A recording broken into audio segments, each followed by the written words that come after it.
On August 2nd, 1990, old Saddam Hussein thought it was in his best interest to traipse over the Kuwaiti border with 4 of his elite Republican Guard divisions, as well as a 5th, which was essentially Iraqi Special Operations. Seems Iraq owed Kuwait a whole bunch of money after the Iran-Iraq War, and was mad that, in Saddam's mind, that they were pushing down the price of oil by producing too much, thus making it difficult for Iraq to repay that debt to Kuwait. Now, when he invaded Kuwait, it also put Saddam in dangerously close proximity to Saudi Arabia, another nation that he owed ungodly amounts of money to. And if Saddam Hussein got his hands on Saudi Arabia, Kuwait, and of course already Iraq, the statistics vary, but it say he could control up to 1/5 of the entire world's petroleum supply.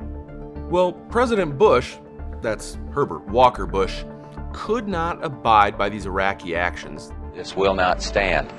This will not stand, this aggression against Kuwait. And 5 days later, initiated Operation Desert Shield, a massive buildup of troops and materiel in Saudi Arabia with a coalition of 35 countries.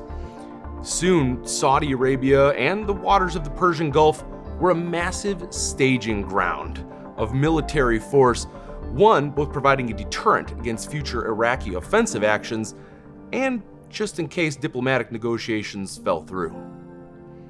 On the other side of the world, in a small town called Murfreesboro, Tennessee, was a young riflemaker and entrepreneur named Ronnie Barrett. Now, Ronnie Barrett had just sold 100 of his semi-automatic 50 caliber rifles to the Swedish Army, and it was much needed. Developing a new rifle is not cheap, and it was a vote of confidence from the Swedish military that other militaries around the world could take Ronnie and his company seriously. It was also a vote of confidence that would be thrust upon him very shortly during this military buildup of Operation Desert Shield. Ronnie tells the story best in his own words. Another Army major got in touch wanting to buy 200 rifles. Eventually, he settled for half that, and I saved 100 for the Marines. But then the UK called and also wanted 100 rifles. Now, even though Barrett didn't have those rifles in stock, he followed the same vein as many great manufacturers before him, in fact, even Samuel Colt. He took the contract and the money. Mr. Barrett continues, "Then all of us, about 10 employees, me included, worked all Christmas week to build those 100 rifles. We started at 5 a.m. and went straight through 11 every night. And at that time, the shop was a small building behind my house."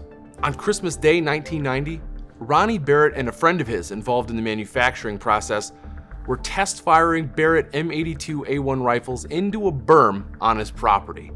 These would be rifles that would be shipped directly to Saudi Arabia for use in Kuwait.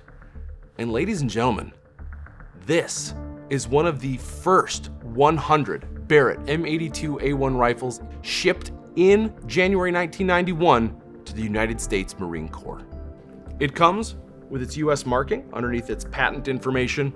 It's topped with its inertial USMC marked 10X scope, and it's fluted slap marked original barrel dated January 1991.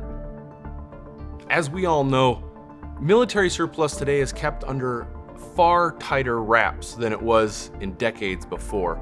So firearms from modern conflicts and wars are far and few between, and it really drives demand for collectors today. This Barrett M82A1 is no exception. Out of the Gulf War, they're far and few between. It's a prime example. There's thought to be 35 of these type of rifles that exist today in private collections. The rest were given to foreign allies, reside in museums, were shredded or deactivated, as the example you can find in the NRA National Firearms Museum. These first few military contracts were precious for Barrett, and of course the rifle, the M82A1 rifle, that has since become nearly ubiquitous for military organizations and police forces around the world.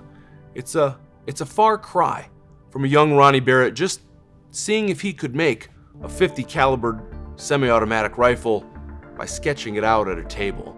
Indeed, It's a design that has changed small arms development.